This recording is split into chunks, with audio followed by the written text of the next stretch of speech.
Hi, everyone. I'm Claire Liu. I'm the CEO of Know Your Team, software that helps you and any new manager become a better leader. And today on the Heartbeat podcast, where I interview leaders and experts from all over the world who I really admire, I have someone who is truly an absolute expert on a topic that we really haven't exactly covered on the podcast yet, and that's conflict. Oh, yeah, the thing that all of us run into every single day in our own team and in our workplaces. And so I'm truly honored to have with me today Dr. Jennifer Goldman-Wetzler, who is an incredible expert on conflict, who she runs her own consulting practice. It's called Alignment Strategies, and they've worked for the past 2 decades with corporate clients, everyone from IBM to Barclays to GE Capital, as well as not global nonprofits, so everything from the Jazz at Lincoln Center to the United Nations. And Jennifer, I know you got your start really actually even as a facilitator for Harvard's negotiation program. And uh, you're an adjunct professor at Columbia, but the most exciting thing and how we actually got connected is that you just wrote a book very recently. Exactly. So for those of you who are watching, you can see it. But Jennifer wrote this book called Optimal Outcomes, and it talks about the 8 strategies that you can really employ to really overcome conflict in your own life personally. But I think for the folks who are listening here, especially in teams and in the workplace. So, Jennifer, I've got a million questions for you, truly, because if you are the foremost expert on conflict, this is something that, I do actually a bit of executive one-on-one coaching with clients. This is something that comes up so much. So, really excited to dive in with you. Thanks for being here today. Thanks so much for having me. You bet. Delighted to hear your questions. Well, so the way that this works and what I've been doing for the past few years in running this podcast is I ask one question to each person, and it's been the same question every single time. And so, are you ready? I'm ready. Okay, we'll do this. So, the question I've got for you today, Jennifer, is what is one thing, or it could be several things, that you wish you would have learned earlier as a leader? Well, going through this book publishing process and helping so many leaders over 2 decades now deal with the most difficult conflicts that they face in their professional lives, both of those experiences, one thing I can say that I wish I would have learned earlier on is that what comes out looking like a huge success in the end actually typically involves a lot of blood, sweat, and tears. It's hard work, right? There is no replacement for hard work. And whether that's the hard work that you do on yourself by using these 8 practices that are part of the optimal outcomes method that we'll talk about, or whether that's the hard work of kind of scaling the side of your own Mount Everest, whatever that may be, whether it's publishing a book or building a company or becoming a leader in any company that you're in, that those things all require hard work. I almost feel implicit in your answer, right, is the assumption then that as leaders, we have a tendency to think that if something is going to be good and the outcome is going to be good, especially when it comes to conflict, then it better be easy. Yes. Right? I think you're right. Because the outcome looks easy, right? When you have the spotlight on you and you're on a stage, or you're shaking hands and making an agreement, or you're giving a hug because something you just got through and it worked out in your favor, that is the glory moment. And the thing is that when we're going through the muck of the difficulty, those are not typically parts of the process that we, first of all, care typically to remember ourselves, at the least, and often, we don't feel comfortable sharing those with other people, but we should, because it's part of what it means to be human. And actually, so much of the first couple of chapters of the book is all about coming face to face with yourself, meaning, I'm asking people to recognize that they are part of whatever situation they're in, which, is a double-edged sword in a way, because what it means is that you have to come face to face with the role you've been playing in a situation that you're not happy with. But the upside of that is that it means you personally also have the ability, without anyone else's cooperation, to turn that situation around. You actually can free yourself from any conflict that you're in by doing the work inside of yourself, not necessarily needing anyone else's cooperation. Absolutely. I want to almost pause on that sentiment for a minute because, or actually, even before we dive into that, let me comment actually on something earlier that you were saying is I love the word that you use, muck, right? So this idea that it is slow going, that we get stuck in it, that it's not fun, and there's no sense of ease or glory in that process. So very, very curious to hear sort of, I mean, this is, a reflection of your own personal experiences and the consulting work that you've done and helping all these leaders, face that muck. So would love to hear that at some point during this conversation. But man, you opened the door, right, on this other concept that I've heard you in a TEDx talk about how you don't require other people's cooperation or in order to resolve conflict. Tell me more about what you mean by that. Yes. Well, first, I have to clarify. Yes. There's a difference between, in the optimal outcomes methodology, there's a very, very clear difference between resolving conflict versus freeing yourself from conflict. So what I would say is, if you are trying to resolve conflict, you probably have been trying to work it out with someone else. Often trying to work it out with the same person, often over and over again, and getting the same result. It's just not working, right? When you're stuck in conflict, that's typically what's happening. You're trying to resolve it. You want to kind of tie it up neatly with a bow, and you are trying to talk or communicate with someone else to try to make that happen. And the problem is, over 40 years of modern conflict research and practice and negotiation research and practice and my own 20 years of practice in the field working with real leaders and real organizations of all kinds, is that it doesn't always work. And so the question is, why not? And how can we then free ourselves instead? Because when I looked at, we can be banging our heads up against a wall, trying the best win-win principled negotiation methodologies, and they just don't work. So I decided, we need to have different language to talk about what to do when conflict resolution efforts fail. So that's why I talk about conflict freedom. How do we free ourselves? And one way to do it is to look inward first. I'm not saying that it doesn't sometimes involve a conversation or a series of conversations, because often it does with other people, but it starts with yourself. I love that distinction. Thank you so much for clarifying it, because you'll notice even in my own language, I conflated, right, resolving conflict with finding a way within yourself to reconcile that. And that freedom is actually quite distinct, to your point, that first step of figuring out how can I either make peace with this or even resolve it with myself is very different than actually coming to some resolution with this other person. Yes. So I love that distinction. Thank you. I think another thing to add is that sometimes the person or group of people we've been trying to resolve things with, when we're doing that over and over again and it's not working, sometimes the answer is we have to go take a pause ourselves, and so kind of look within, and there are methods and ways, practices I have to teach about how to do that. And then sometimes it means going back out, not necessarily to those same people. Maybe there's other people on your conflict map, right? We can talk about what is conflict mapping. There's other people as you widen the lens of your perspective in a situation that you go, oh my gosh, of course, we really need to be talking to this other group of people.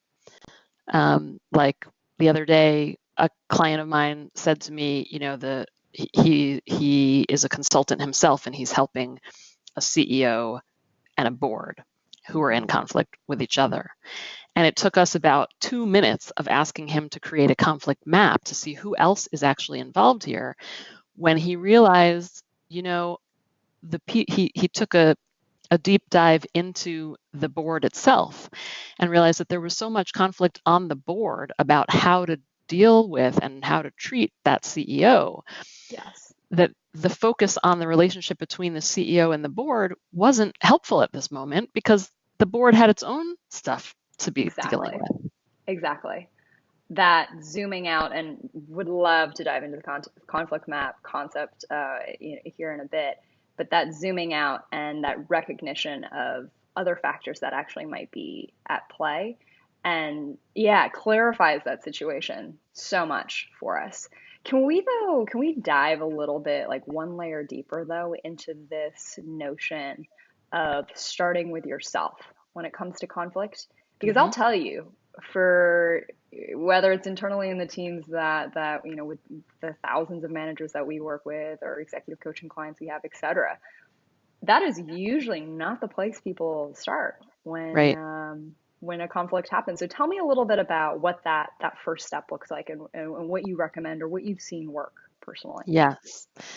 Great question. And there are multiple places in the optimal outcomes practices where Hmm. you can have the opportunity to take a pause and look within. But I'll start with Yes. the first one. Okay. Great. So the first one is to notice the pattern that you're stuck in with other people. Hmm. So the way that we typically get stuck in conflict, I'll use Yes. my hands here to show for people I watching the love it. video, is that we have a conflict habit. This is something that we do without thinking about it when we're stuck in recurring conflict. Um, and then, and I'll tell you what those are in a moment. There are Hmm. 4 of them. And then other people have their conflict habit. And these conflict habits get locked in a pattern of interaction that makes it very difficult to break free from this pattern.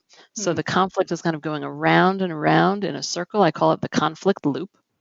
This is based on many years of research, 40 years. And what the whole key is to becoming free is to first of all notice what are the conflict habits at play, what is the pattern that they're in together, and then how can you break the pattern. So once you put a break in that conflict pattern, you have some space, and you have space, you begin the process of becoming free. Hmm. So 4 conflict habits, you'll recognize them. Yeah. They're not complex. We typically blame ourselves, we blame other people, Hmm. we avoid other people to the point where we shut down in the face of recurring conflict, or we relentlessly collaborate. We try and we try and we try to Mm. offer solution after solution, option after option, even if the other people involved have not been willing to cooperate with us. That last one is a bit counterintuitive. I saw your eyes kind of light up. It's But counterintuitive, but it's so accurate. It was the reason I mm, sort of went, "Oh yeah, exactly. I've seen that. I've seen that happen." Right, exactly.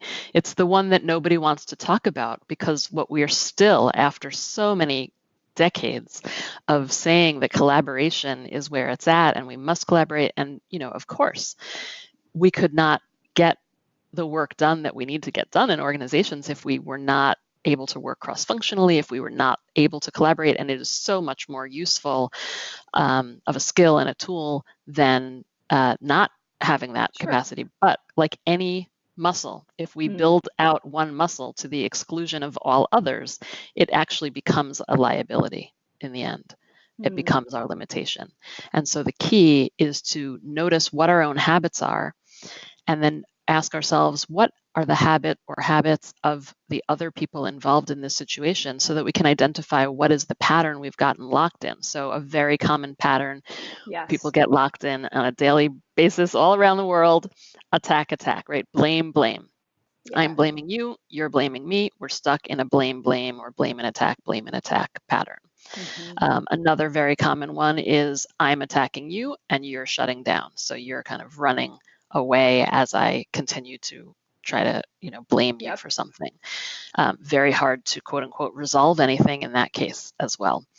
So there are a number of other very common of these patterns. And once we notice the pattern we're in, we have the opportunity to put a break in it and to free ourselves instead. But, to answer your question of how do we do the internal work, that's the first thing, is to take a pause, ask ourselves some basic questions. And it does require coming face to face with who we are, right? It is not easy or fun necessarily to admit I have a blame habit, right?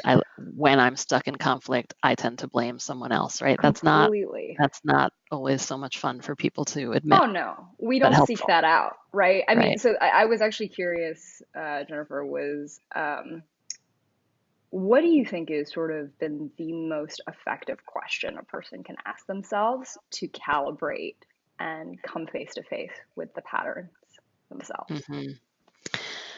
I mean, I think there are many questions. One of them that comes to top Mm-hmm. of mind is to ask yourself, what is the reality of this situation? And there are I talk about Mm. three wishes that we all typically have in conflict situations, Okay. and therefore there are three realities that are important to take into account. The three wishes are, I wish that person would just change. I wish they were different. Why do they have to do that again and again and again? It's just killing me. So Mm. we wish other people were different. Yes. We often wish the situation itself would just go away. Just like we're stuck in conflict. I wish Yeah. this could just go away, right? That's like if we could wave our magic wand, I just want to be Mm-hmm. absolved of this entire thing. So the Yep. whole situation we wish would be different or change. And then some of us, particularly people who have the habit of blaming ourselves, we wish we ourselves were different. Mm. So those three realities acknowledge, what is the reality of this other person in my life? Who are they really? Yes. And how do I know who they are based on what they've told me, how they're acting, right? I may not be able to change those things necessarily. Maybe I will, but maybe I won't. So it's not about, at this point, trying to figure out if I can change them or not. It's simply acknowledging the reality of how they've Yes. been acting, what they've been saying. Similarly, I may wish that this situation would just poof, be gone, but being able to acknowledge I am dealing with this, and what do I need to do in my life to make the space to deal with it? And finally, who am I myself? What is my conflict habit? You're not alone, Yes. right? These are four Oh, very, very absolutely. common conflict habits, and you're not alone. Absolutely. I personally, I'm taking away from this conversation this idea of really almost as a self check to ask myself, am I wishing any of those things at any moment? Am I wishing that the other person would change? Am I Mm-hmm. wishing that the situation would go away? Or am I Mm-hmm. wishing that I were different? Because if that's likely the Mm-hmm. case, then there's some sort of pattern that I need to uncover that's deeper. Yes. Yep. So I think that's brilliant. Thank you. Well, so Yeah. then after we as leaders have perhaps asked those questions, right? Asked, figured out what are we wishing? What's the actual reality of the situation? Seeing things for what they are. What's the next step for us in freeing ourselves from conflict? Yeah. Yeah. So the next piece would be, the next practice is map out the situation. Mm, So often when we're stuck in conflict, we've gotten into that classic fight or flight mode where our focus sharpens and it seems like a very black and white situation, right? It's the CEO and the board and that's the problem. Or yes. it's me and Sally and that's the problem. When actually it's typically more complex than that. Mm, Particularly when you've been stuck in conflict for a long time, yes. there are multiple factors that have caused that situation to be what it is and stuck where it is. So uh, it's probably more of a complex situation than you've imagined. So the way to map out a conflict is pretty simple, and Okay. it can actually only take a couple of minutes. And in fact, if people go online, there are a ton of resources online at optimaloutcomesbook.com/resources. And one of the resources, if you go to optimaloutcomesbook.com/map, there's actually a really cool online mapping tool that Oh, you can awesome. create your map online using this very cool tool. You can also just take out a old pen and paper and doodle away. So whether you're online or old school pen and Hmm. paper, you can, first of all, you want to put on your map all the obvious people who are involved in the situation. So whoever first comes to mind. But then you want to challenge yourself to put at least one new person, place, event, factor on your map that you had not noticed before.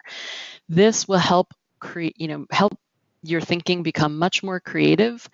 And it's amazing to me when I see the light bulbs go off, even just after a couple of minutes of doing this exercise, where people notice levers for change on that map that they just didn't notice before doing that exercise. Absolutely. It reminds me, Jennifer, of this concept around why do managers micromanage, right? In the sense that they're feeling pressure. That Mm-hmm. pressure is coming from their manager. And why is Right. that manager feeling pressure? Oh, it's because of their boss. And why is that Exactly. why is that VP feeling pressure? Oh, it's because of the CEO. And why is the CEO feeling pressure? Oh, it's because of the board. And Right. why is the board feeling pressure, right? And so it's Yes. this idea that pressure begets pressure, Yeah. right? And so Exactly. Such a great point. conflict, interestingly similar, right? Yes. That there's so much more Yes. than what's on the surface. Well, what I love about that example is Yeah. that when if you map out exactly what you just said, Yep. the first thing that comes for me, I don't know about people listening, the first thing that comes up for me is Yes. empathy, actually. If I can Hmm. see that I'm experiencing my manager as micromanaging me, but then I realize that that person's manager is micromanaging them or putting pressure Exactly. on them. And all of a sudden, there's a reason for it. So it doesn't take away the annoyance and the Hmm. frustration that Yes. I might be experiencing of having this manager treat me in a way I don't appreciate. However, it at least helps me understand or at least tell myself a different story that gives me more empathy for what's going on. And Hmm. that's one way that we begin to free ourselves. We begin to loosen up that tightly constricted conflict loop. It starts to kind of lose its energy a little because Oh, we start to, interesting. to Yeah. when we raise our empathy, it's like a little bit dislodged, right? Yes. Which doesn't completely free us, but when you ask about, what can we do inside of our own selves, Hmm. conflict mapping helps. Noticing what the conflict habits are helps because they each a little bit help dislodge that self-reinforcing loop. Absolutely. I think it also reflects how much of our, and this is true for pretty much every practice of leadership, how much of what we believe is an instinctive and automatic reaction to what's in front of us instead of a deliberate reframing and reassessment of what the reality actually could be. And the only way to see that clearer reality, to your point, is to actually start to suggest, well, is there something else that's affecting this? Mm-hmm. Or is there another person? I love that idea of trying to be almost creative and just suggesting that there might be another person, event, or influence that Yeah. has a stake in the picture. Yes, absolutely. And what you're talking about also makes me Yeah. think about, there are different things we can do when we're in the moment, feeling a bit like a deer in headlights in Hmm. a situation that's high Yep. pressure with someone else versus what we can do when we're not in those moments. And so Precisely. obviously conflict mapping is something that we do once a particular tough situation has passed. But there are some practices that I write about in the book, Hmm. particularly around emotions, where again, acknowledging how we typically deal emotionally Mm, with emotions that may be difficult for us can help us then choose a different response, even in the moment. And this takes absolutely. practice. The reason why these are called practices is because we have to practice them in order Yes. to make them more a part of our daily repertoire. And what you're talking about, this idea of being in the moment and Hmm. changing our responses is absolutely something that can take practice. Oh, you have to practice it. I mean, it's the reason leadership is so hard, because Yeah, when do we get to practice it? Hardly ever. right. I'm so intrigued, Jennifer, though, by, like, literally I have so many questions for you. I'm like, there's I mean, you said like five things where I'm like, oh, we could go in so many directions here. One of the things though that you talked about was, I mean, you hinted at emotions, right? And sort of finding a way to to regulate them better, calibrate them better, accept them. I mean, there's a lot of Right. things you can do, right? But I am curious the degree to which emotions play in freeing yourself from conflict or getting in the way and keeping conflict completely, mired in it and being in it.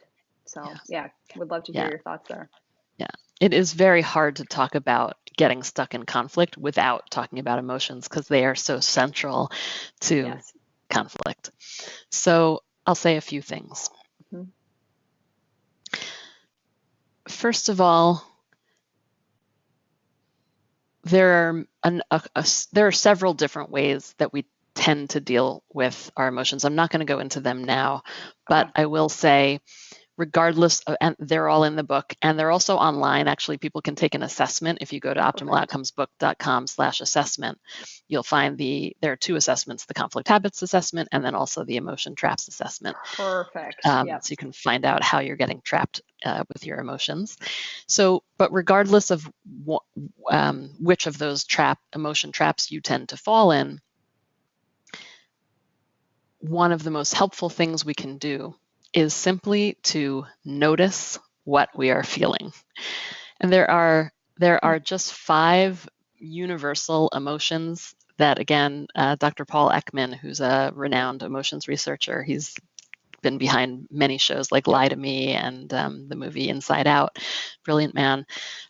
So he has identified these 5 universal emotions.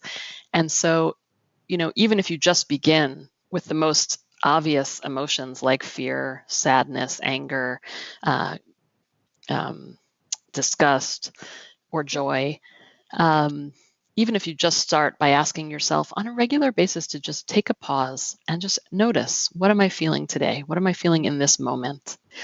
And then also to notice how these emotions come and go. It's a little bit like the weather. Like Yep. one moment you'll be feeling one thing, and then an hour later or even a minute later, you're feeling something else.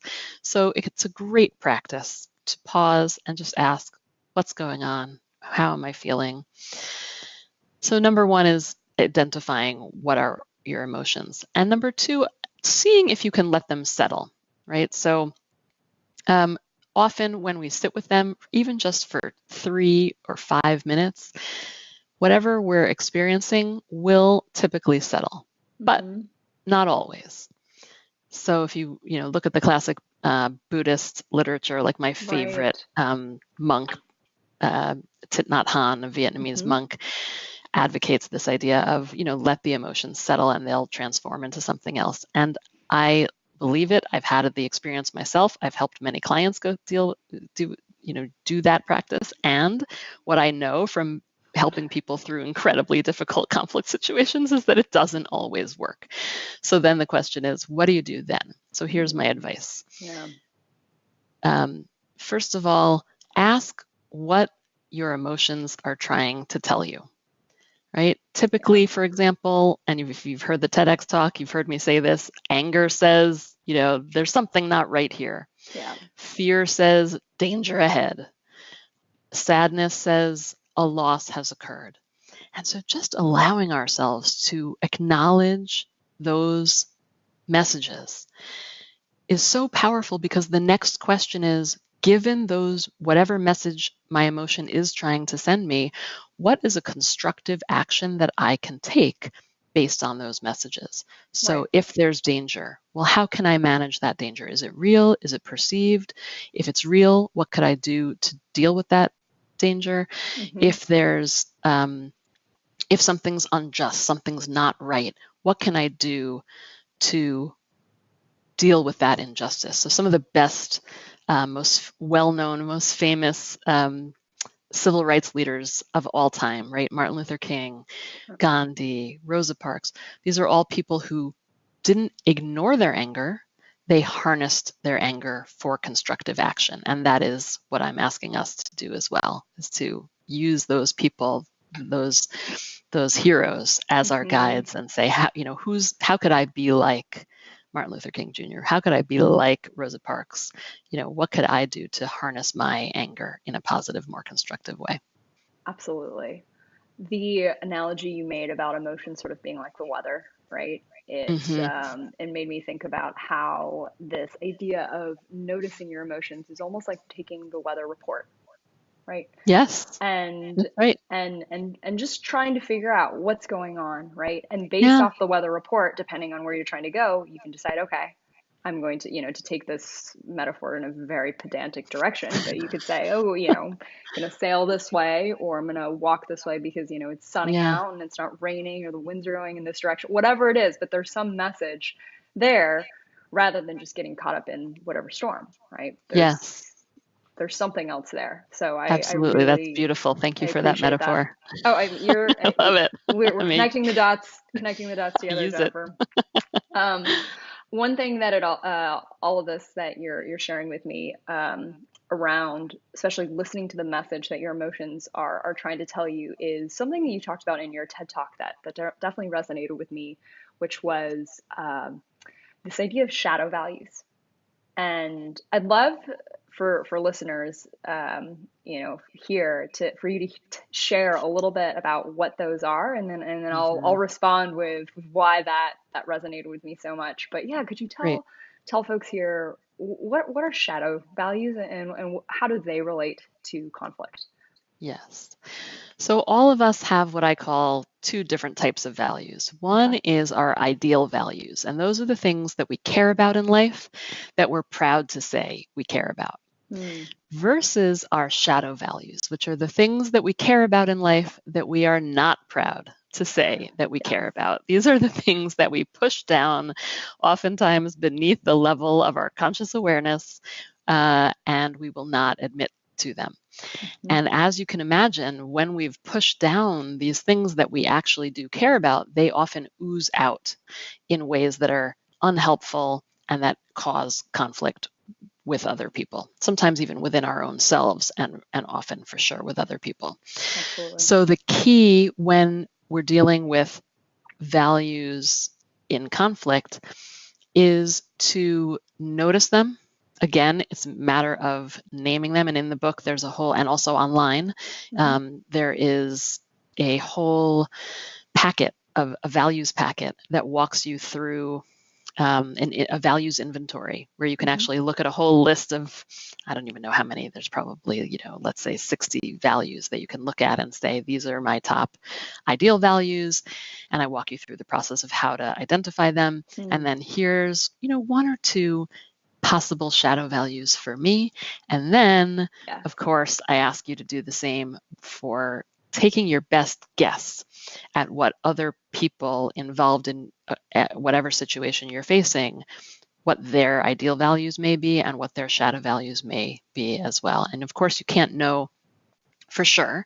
And Sure. shadow values are particularly difficult to identify about other people because they can't tell you what they are, right? Because Right. it's their shadow value. Right. So they've pushed it down. They're not willing to admit it. So Yes. not always particularly helpful to talk about shadow value. You don't want to walk up to someone and say, I think your shadow value is XYZ, right? That's not Right. likely to be a conversation that's going to go particularly well. But again, just noticing and honoring what our own shadow values are and what other people's might be gives us compassion for ourselves and allows us to integrate these hidden parts of ourselves that we haven't been proud of, and also gives us a great deal of empathy for other people that doesn't excuse their behavior necessarily, but at least Mm. helps explain why they've been behaving the way that they are. Yeah. Absolutely. It the reason I brought it up right after talking about the role that emotions play in regards to conflict is that I think a lot of the unexpected emotion, or the very surprisingly vitriolic emotion that we feel, Hmm. happens because we value things that we not necessarily self-identify with, right? Values are a self are our identity tool. And That's so exactly right. to value something that we don't exactly see ourselves valuing Hmm. it's jarring. Yes.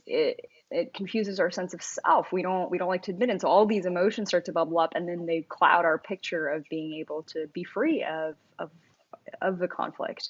Yes. And I just thought, in particular, with all the work that we've done with leaders, that shadow values are so much of what contributes to leaders' blind spots. It's because they're Mm-hmm. motivated by things that they're not even willing to reconcile that they're motivated Right.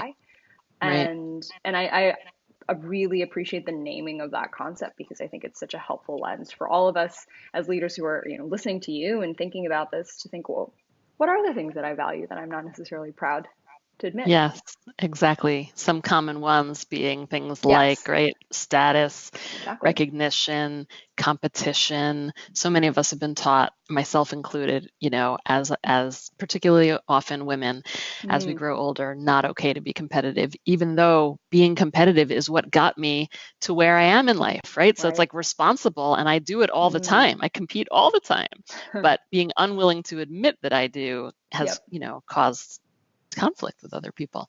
Yeah. absolutely. So interesting.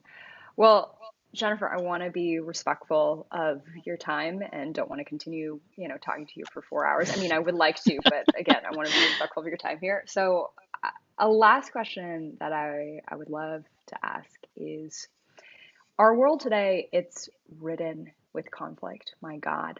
I mean, you see it on the front Hmm. page of every news, paper and, online news article. We're rife with conflict in our organizations, and in our personal lives. I think there's always tension and people disagreeing. And just by virtue of living in a society where no one is like you, there's going to naturally be conflict.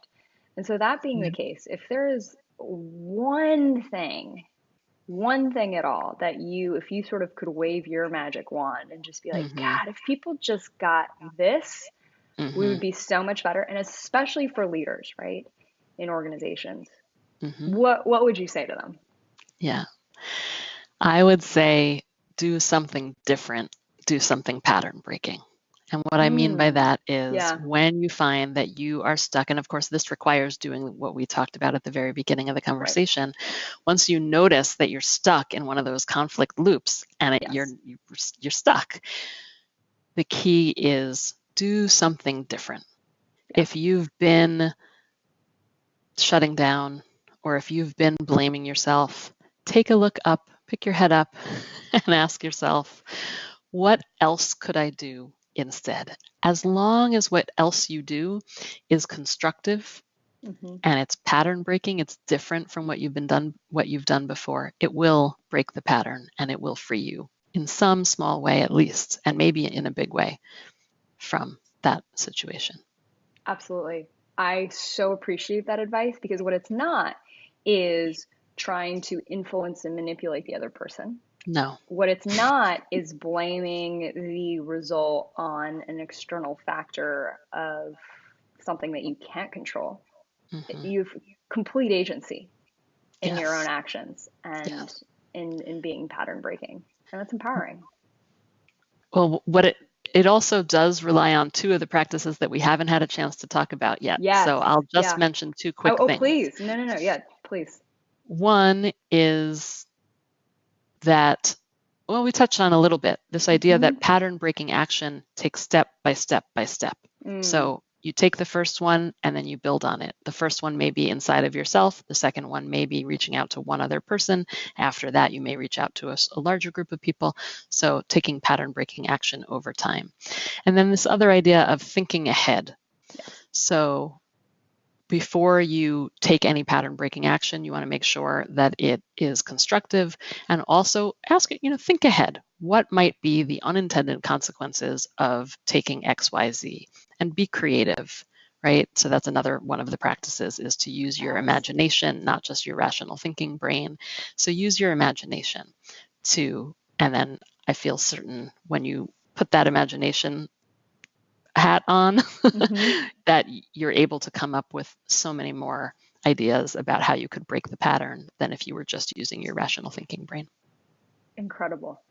Thank you so much for encouraging all of us to take those small steps to break our own patterns. We need it. I've personally learned a ton from you. I know everyone who's listening and tuning in has absolutely learned a ton. Jennifer, thank you so much. And to everyone who's listening, be sure to grab your book when it comes out on February 25th, Optimal It Outcomes. is. And in the meantime, as you mentioned, Jennifer, you have a ton of resources online. You mentioned the assessments at optimaloutcomes.com/assessment. So I highly encourage everyone to check that out. And thank you all for listening to the Heartbeat podcast. We so appreciate you reviewing us and supporting us in the iTunes store. And thank you so much for following along for every single one of these episodes. Thank you, Jennifer. Thank you so much, Claire.